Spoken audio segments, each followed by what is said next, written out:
Okay, in this session we are going to talk about the relational database design. Okay, what is relational database design? Here I am going to talk about what are the indicators of quality of design. Okay,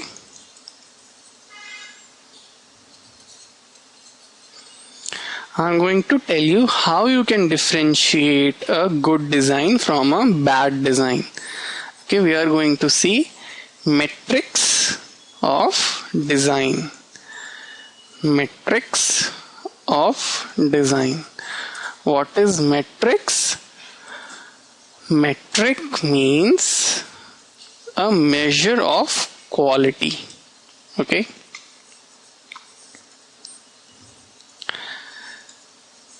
and we are going to understand how to generate a good design from a bad design. Okay, first we will understand what a bad design is, and then we will understand how to transform a bad design into a good design from bad design. Okay, so these are the things that we are going to talk about in the session on relational database design. So my relational database design is going to cover all these things. Okay, so now I'm going to introduce to you a concept called as normalization. Okay,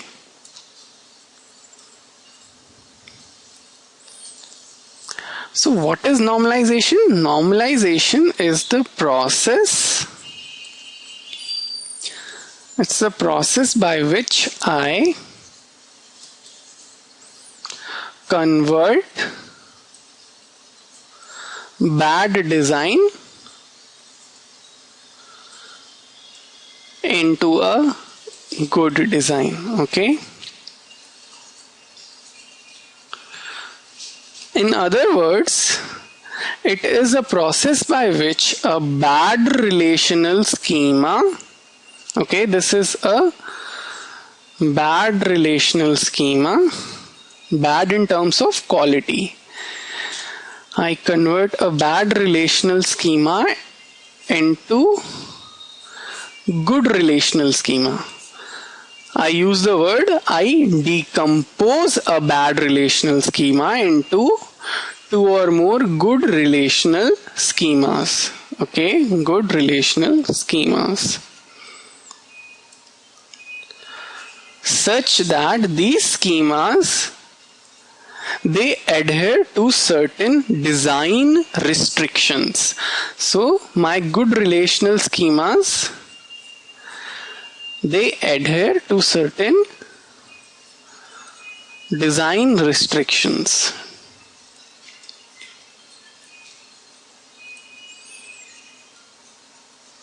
Or quality restrictions. Okay, and I call these quality restrictions or design restrictions as normal forms.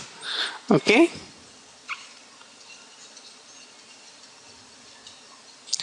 normal forms are arranged in a hierarchy. Like we have grades, right? We have a B plus, then we have a B grade.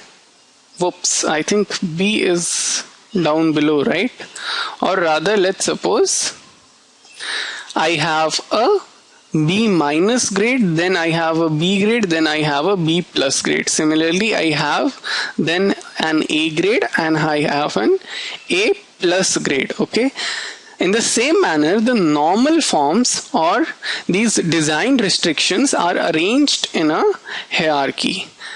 We have normal forms like first normal form, second normal form, okay, third normal form, then we have something called BCNF, okay, 4NF, fourth normal form, fifth normal form, and so on.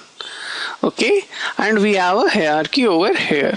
So I say, as B is better than B minus, similarly I say 2NF is better design than 1NF. Okay, and one more thing that we have here is, if a relation is in 2NF or is in 3NF, then automatically it is also going to be in 2NF or 1NF. So if my relation is in 3NF, okay, I say that my relation adheres to certain design restrictions, and these design restrictions are normal forms. So I say my relational schema adheres to 3NF, then it automatically also adheres to 2NF and 1NF. Okay, so that was my concept of normalization and normal forms. So what is a normal form of a schema?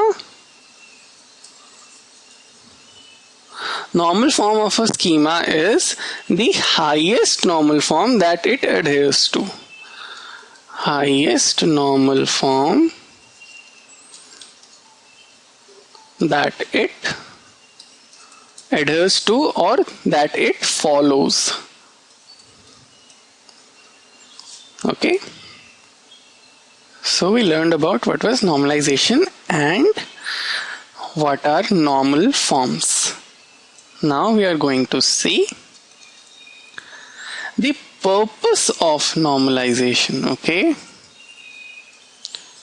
obviously the purpose of normalization is to eliminate bad design, right? So my purpose of normalization is also indicators of bad design. Okay, indicators of bad design. So we will look at them one by one. First indicator I say is reducing, or first indicator is redundant data. Okay,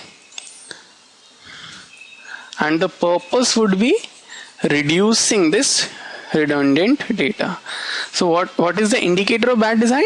Indicator of bad design is redundant data, and purpose of normalization is to eliminate redundant data. Okay, so what is redundant data?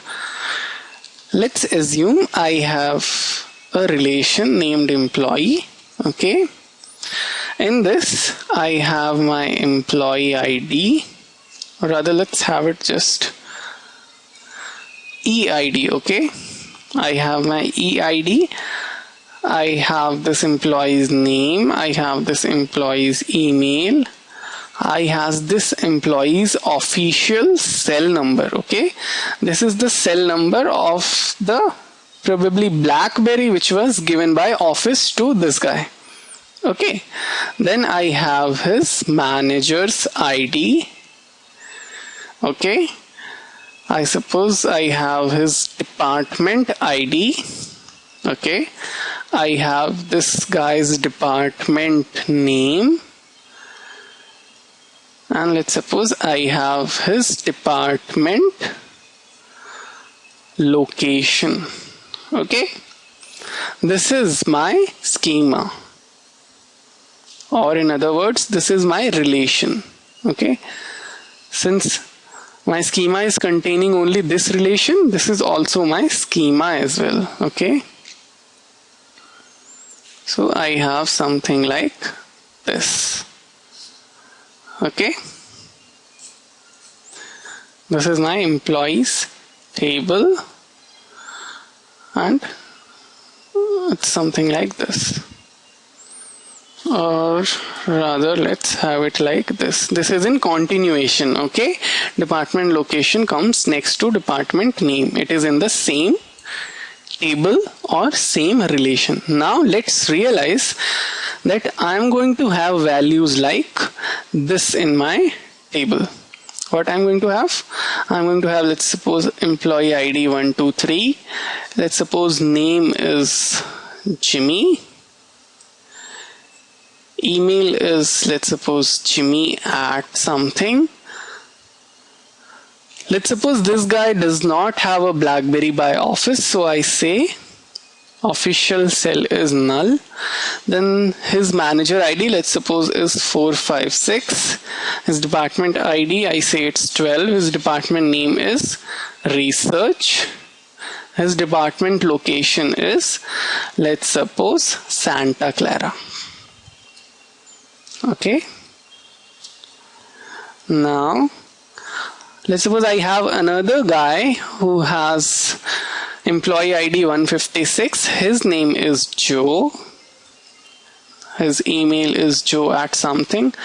Even this guy does not have a BlackBerry by the office. Let's suppose his manager is 567, and even this guy works in the research department, so his ID is going to be 12.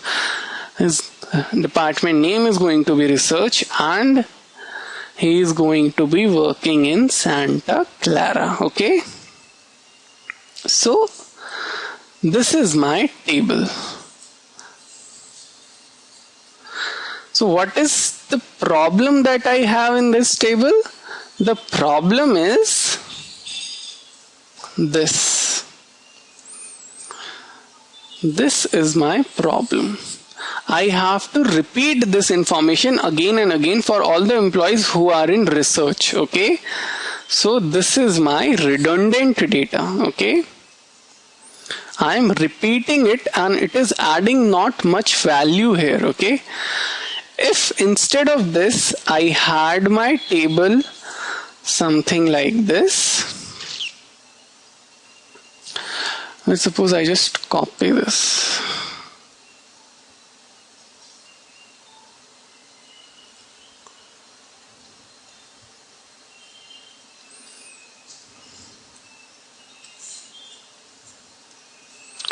If instead of the above table I had these two tables,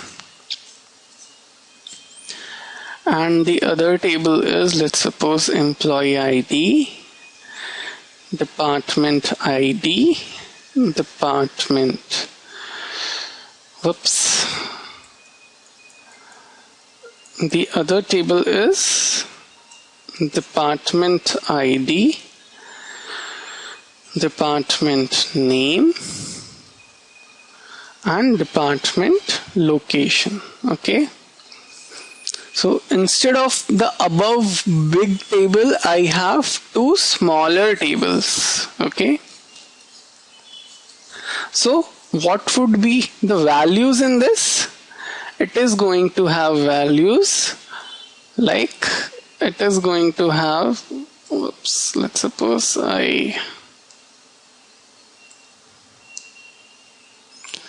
I just copy this thing. Okay,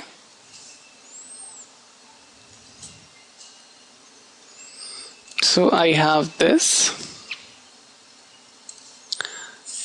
Okay, I am just storing my department ID. Okay, and in the other table I am going to store the information regarding my department. I would have here 12 research Santa Clara. Okay, so now just see this information, this particular information which was being repeated in the above table is not repeated here. I just store the employee ID, and if I need to find, I just stored the department ID, and if I need to find the location of this department, I just take a join with this table. Okay, and then I will get my details. So this is how I save space. Okay, so this is how I convert a bad design to a good design. Okay, so that was about redundant data. this scheme is better, this schema is better because it does not involve redundancy. This scheme is bad because it is having redundancy in terms of department details. Okay. Next, we are going to see the next indicator of bad design that we are going to see is updation anomalies. Updation anomalies. Okay. What is an anomaly? Anomaly is a problem. Okay. Anomaly is a problem.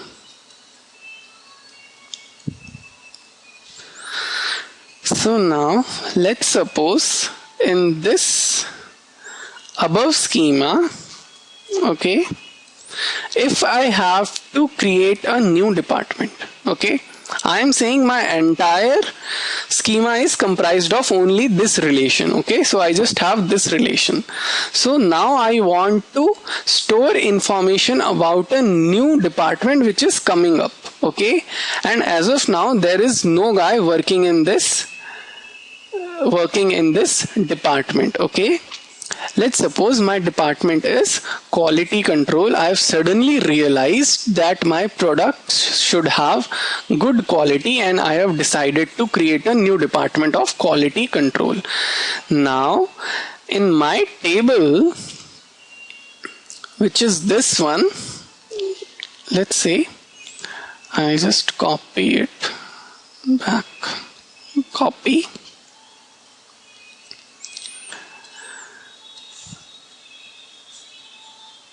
Now in this table, if I have to add a new department, what I would do? I would say my new department, let's give it an ID as 13. Okay. The department name is quality control. I would like it as qualcont. Okay. And let's say it is in San Jose. Okay. So I have added the information of my new department, but there is no guy working on this. So I would have null over here. I would have null over here. I would have null over here. I would have null over here as well, and I would have null over here as well. Okay. But just realize that in this above schema, employee ID is going to be the primary key, okay, because I'm storing information about employee and what are his email, his cell number, what is the ID of his manager, and what are his departmental details. Okay, so my primary key is employee ID, but here I'm storing null in my table. So that is a problem.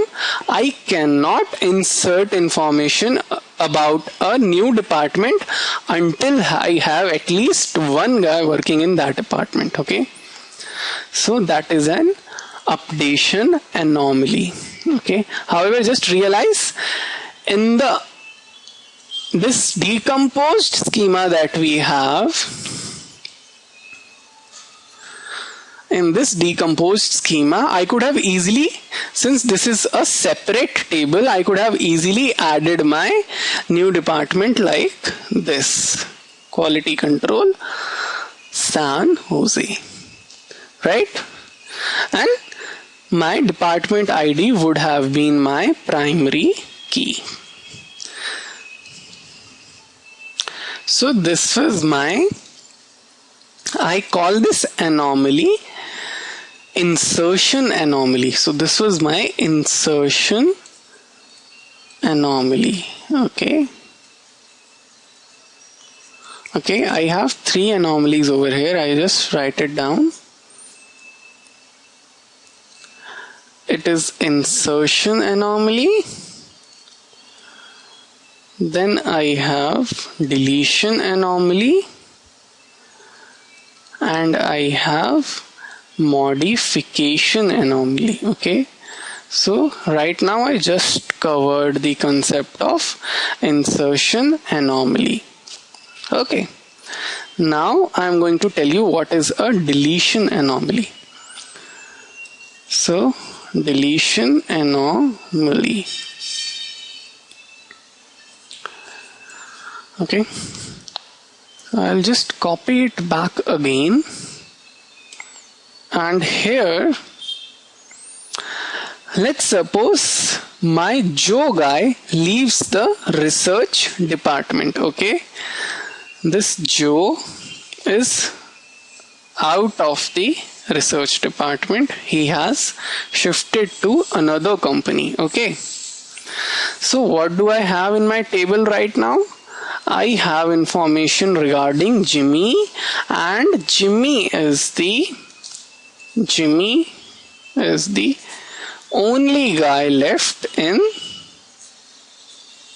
research. Okay. So now what happens is the research department really sucks, and even Jimmy wants to go out. He wants to go to another company. So what do? Jimmy has now gone out, and we take this tuple off this table. Okay, I delete this tuple as well. Okay, so I am going to delete the Jimmy guy. Okay. Now just realize what has happened over here. Now I have lost all the information regarding the research department. I don't know where the research department was. Okay, I don't have any values regarding that it was in Santa Clara. I don't know what was the employee ID, or sorry, what was the department ID of research department. So as soon as I delete the last guy from a particular department, I stand to lose every information regarding that particular department. So this is an anomaly. While in this particular set of relations, just realize I could have easily deleted Jimmy and then I could have deleted Joe, but my research tuple in the department table still would have been there. I still would have been able to realize that research department had department ID 12 and was located at Santa Clara. So that is the concept of deletion anomaly. Now we are going to look at what is an updation anomaly. I'll just use a different pen out here. I'm gonna do it with red. I'm going to say updation anomaly. Okay.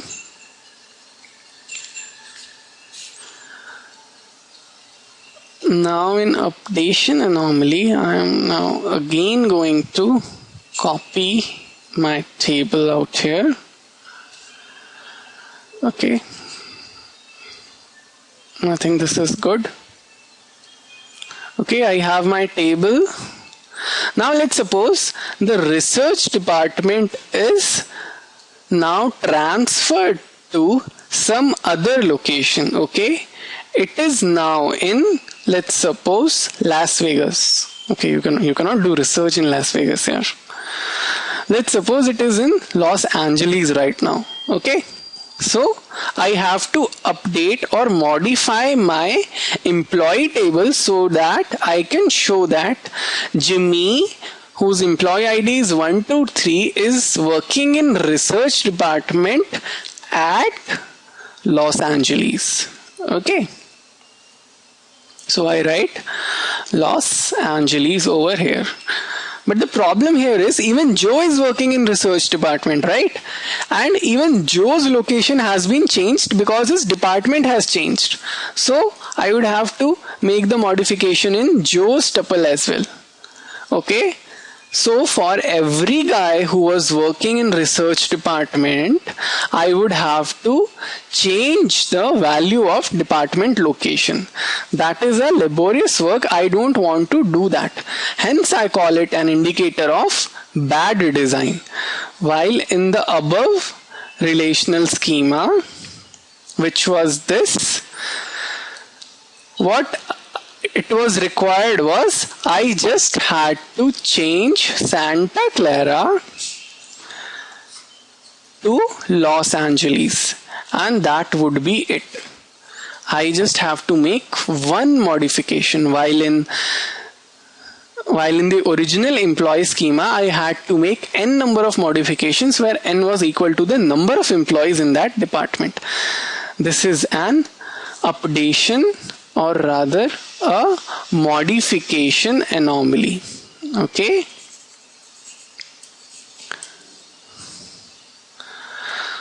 Now the next anomaly, or rather the next indicator of bad design, is null values. Okay. So I'm going to copy this back, and we are going to see here is this table had this particular value. This attribute is the official cell number. Okay, but not many people are being given a BlackBerry by the company. Okay, I'm assuming only high ranking officials are given a BlackBerry. So this table is going to have many tuples, something like this, in which this is going to be null. Okay, there are going to be many tuples in which this is going to be null, as against the tuples in which this is going to have some value. Okay, so I am wasting my space in this table storing the cell phone number, which is non-existent. And the other big problem with my null is it is difficult to interpret what null is. Okay, because null is either not applicable, it could be unknown, or it could be missing, right? So I don't know what is the problem over here. Is this null indicating that, let's suppose this guy is Ray, is this null indicating that office has not given a BlackBerry to Ray, or is it indicating that the person who has entered the value in this table does not know what is the number, BlackBerry number of Ray? So there can be different possibilities. So it is difficult to interpret. Hence, I do not want null values in my table. There are two problems: how to interpret it and why waste space storing it. So if instead of this, I could have created a table which had something like, let me copy this. Okay, instead of this, what I'm saying is I have this table and I do not score official cell number over here. What I do is I complete this table. Okay, and I create a new table in which I am going to store EID, and I am going to store the official cell. Okay, so I have shortened my table and I call this table as employee details, and I call this table as employee BlackBerry. Okay, so now I do not have to store null values for the guys who do not have a BlackBerry. If the guy does not have a BlackBerry, he simply won't have an entry in this table. Won't have entry in this table. Okay.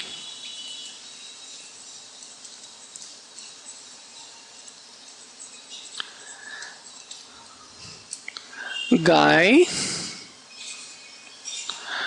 or rather have it a different color, guy with no BlackBerry would not have an entry in this table. Therefore, I am not storing null values, I am saving my space over here. Also, one more thing is, if suppose I have entry like this 783 null, then it indicates that since this is a BlackBerry table, it indicates that this guy has a BlackBerry, but as of now I do not know the cell number of that BlackBerry. Okay, so my interpretation has become easier. So that is how I eliminate null values and why null values was an headache for me. Okay. Now I'm going to tell you about the next indicator of bad design, and this indicator is lossy decomposition.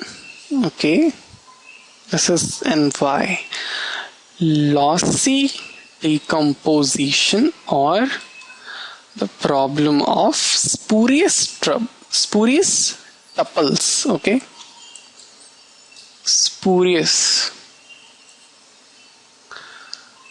Spurious means not original. Okay, not original or contaminated or invalid. Okay, so what we are going to see is how do we have this problem in a relational schema. Let's suppose I have a table in which I have my name, employee ID, project name, and a project location. So this table is storing information about the person in which project he is working on, and that project is located where. Okay. Now suppose I decompose this table just like we had decomposed the above relation, which was, where was it? Which was this relation, into these two relations right here to make it better.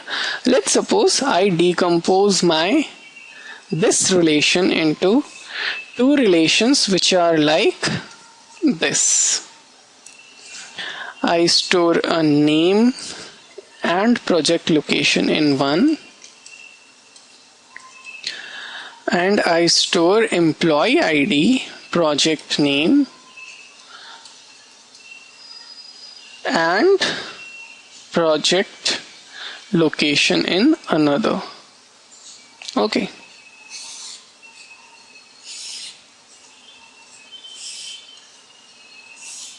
Let's see what happens if I do that. Okay. First, what I'm going to do is I'm going to copy this thing. Okay. I have this table right now with me. Let's fill it up with some values. Okay. Let's suppose I have a Jimmy. His employee ID is 23. Let's suppose he's working on a project named Discovery. And where is he working? He's working in Houston. Okay. Since the project is located at Houston. Then I have a lady called Kim, whose employee ID is 14. And she is working on a project named Placebo. And she is also working in Houston because the Placebo project is being located at Houston. Then I have my guy Roy. His employee ID is 56. He's working on a project named Candide. And he's working at Paris because Candide is at Paris. So now I complete my table like this. Okay, so I have this original table, and since I have decomposed it into two tables, so now let's do the decomposition. So let's suppose I have this table right here, and I have this table right here.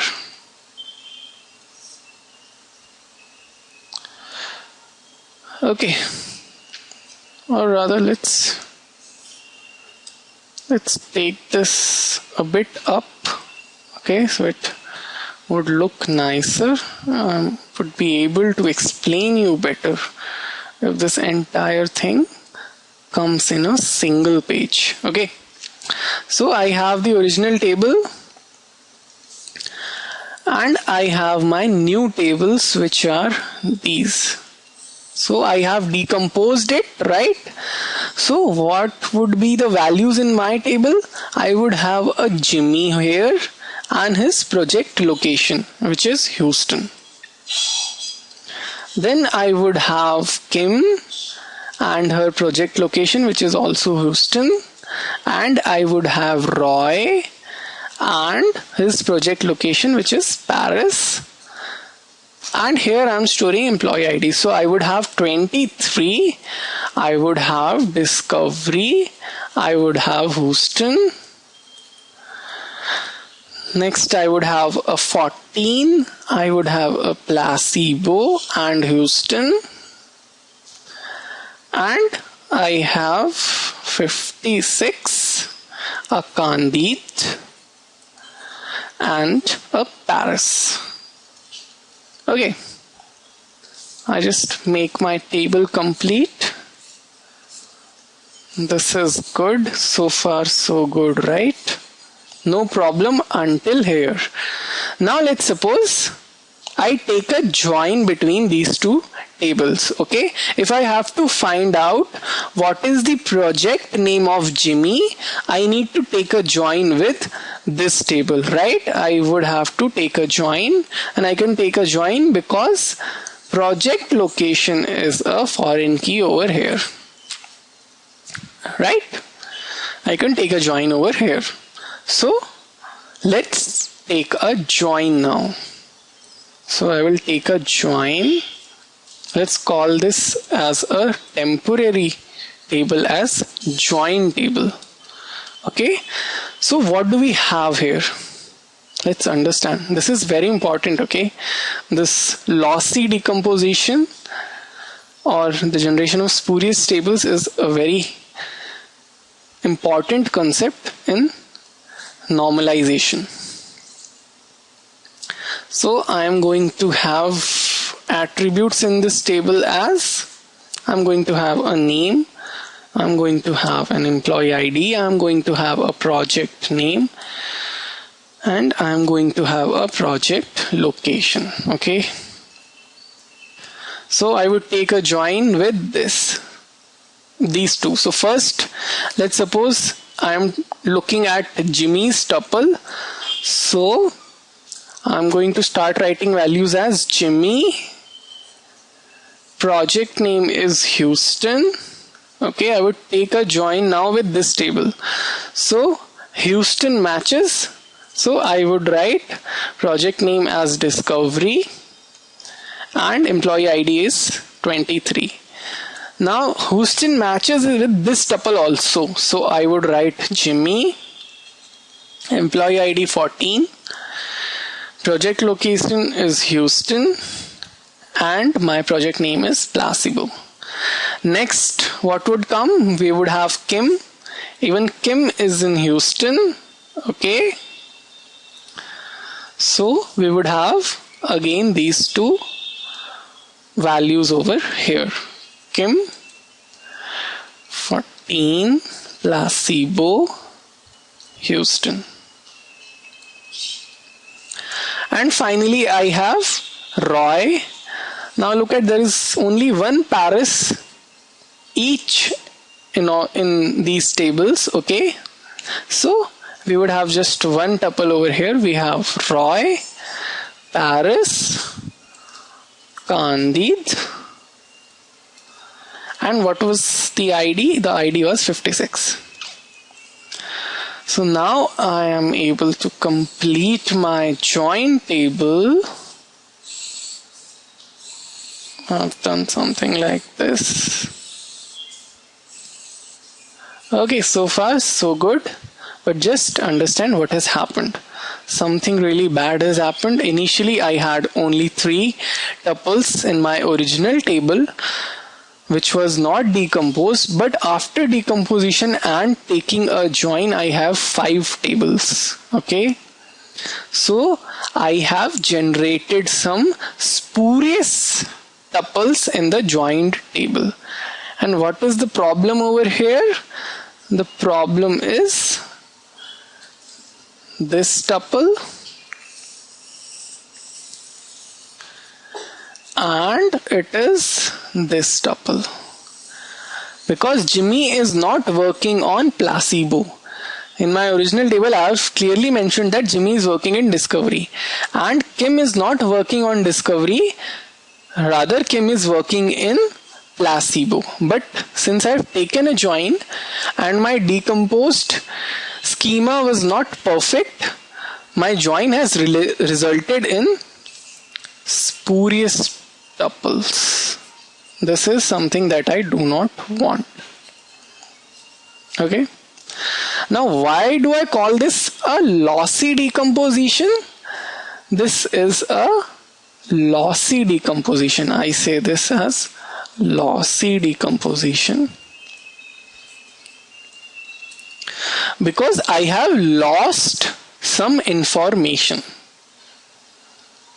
So lossy decomposition basically, despite the fact that I have gained some new tuples, I say that I have lost information. So lossy decomposition could be indicating 2 things. It could be either you are losing some tuples or you are gaining some spurious tuples. In both the cases, I say that my decomposition is lossy. It only says my information is lossy, right? The decomposition is lossy means information is lossy. Like the information has changed or has modified in the process of taking the decomposition.